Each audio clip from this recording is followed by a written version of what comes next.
Physics video lecture. Friends, अभी तक हम चैप्टर 1 विद्युत आवेश तथा क्षेत्र के 7 भागों को पढ़ चुके हैं।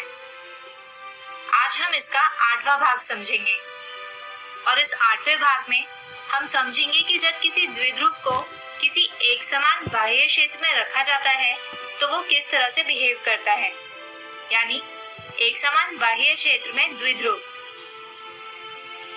दोस्तों, इसे समझने के लिए सबसे पहले मान लेते हैं कि यहाँ पर एक समान वैद्युत क्षेत्र E कुछ इस दिशा में फ्लो कर रहा है। अब हम इसमें किसी एक विद्युत द्विध्रुव को रखते हैं। यहाँ पर जैसा कि आप देख सकते हैं कि यह द्विध्रुव विद्युत क्षेत्र की दिशा में न होकर कुछ टेढ़ी रखी है। इसकी अलग अलग स्थिति के बारे में हम बाद में विचार करेंगे।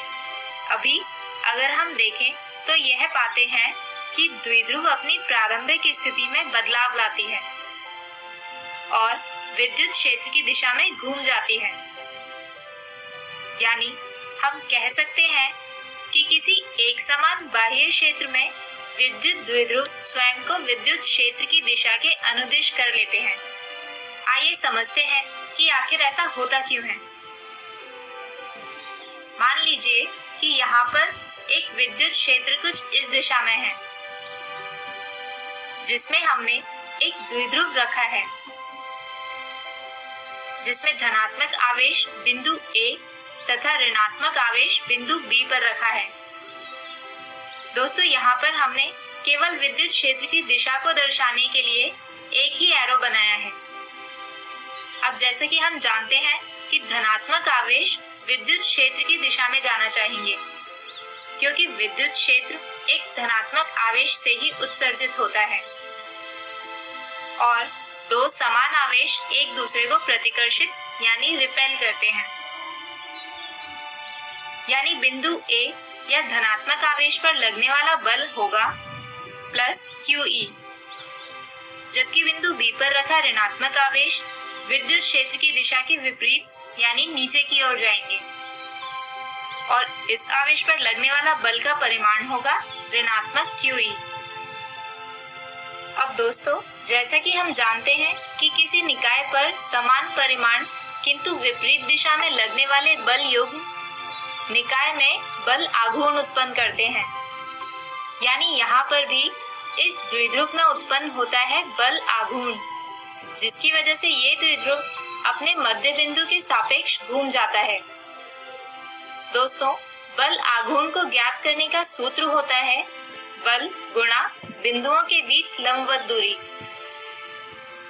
और जैसा कि हमने अभी लिखा कि द्विध्रुव पर लगने वाला बल है QE।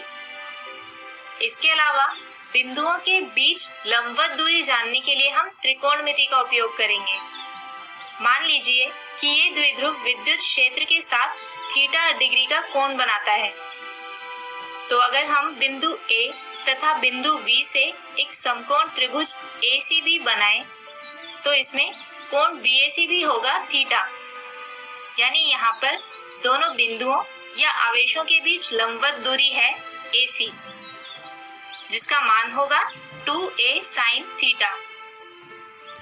तो दोनों ही राशियों का मान बल आघूर्ण के फॉर्मूला में रखें तो बल आघूर्ण टाउ आता है QE गुणा 2A sin थीटा।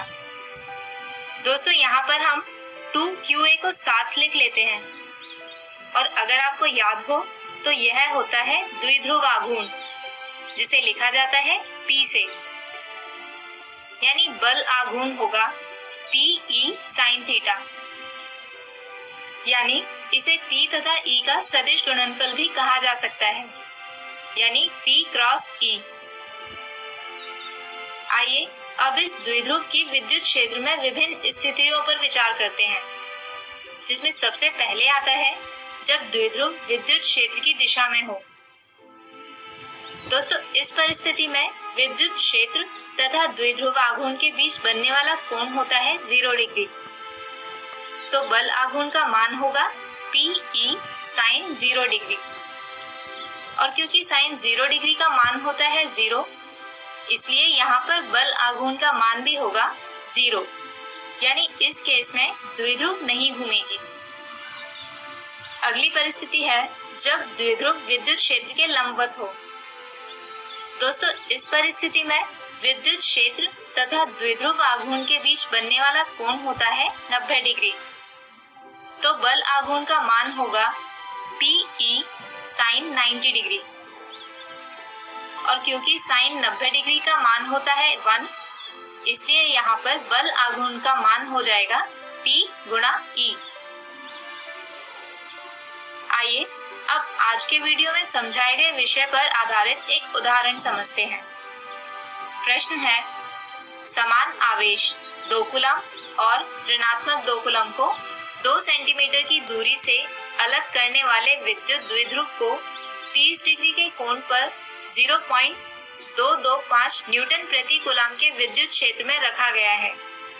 द्विध्रुव में उत्पादित बल आघूर्ण की गणना करें।